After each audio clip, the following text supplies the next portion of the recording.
யாரெல்லாம் உங்க பர்சனல் ஃபோட்டோவ ஜெமினி ஏஐல போட்டீங்களோ, உங்க பிரைவசி எல்லாம் காலி.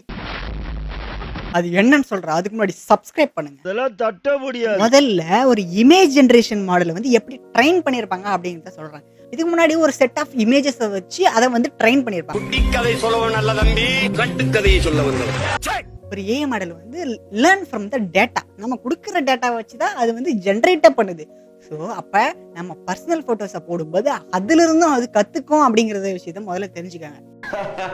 பிரைவசி ரிஸ்க் இதுல என்ன அப்படின்னா, நம்ம பர்சனல் ஃபோட்டோஸ போடும்போது அத வந்து அவங்க ட்ரெய்னிங் பர்பஸ்க்காக யூஸ் பண்றதுக்கான வாய்ப்புகள் வந்து ரொம்பவே அதிகம்.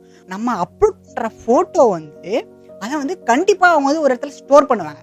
அந்த ஸ்டோர் பண்ண டேட்டா வந்து மேபி எங்கேயாச்சும் லீக் ஆகுது அப்படின்னா, அத வந்து ஹேக்கர்ஸோ யாரோ வந்து மிஸ்யூஸ் பண்ண வந்து அதிக வாய்ப்பு இருக்கு. அதனால பிரைவசி ரிஸ்க்ங்கிறது ரொம்ப அதிகம். ப்ரோ எனக்கு இந்த பிரைவசிலாம் அப்படிலாம் ஒண்ணும் இல்ல ப்ரோ அப்படின்னா, ஆனா பிரைவசிங்கிறது ரொம்ப முக்கியம். Privacy is priceless. ஸோ அதனால முடிஞ்ச அளவுக்கு உங்க பர்சனல் ஃபோட்டோஸ், ஃபேமிலி ஃபோட்டோஸ் இதெல்லாம் வந்து அப்லோட் பண்றத தவிர்த்துக்கங்க அப்படிங்கிறேன். ஸோ அதனால மக்கள் ஜாக்கிரதையாக இருக்கணும்.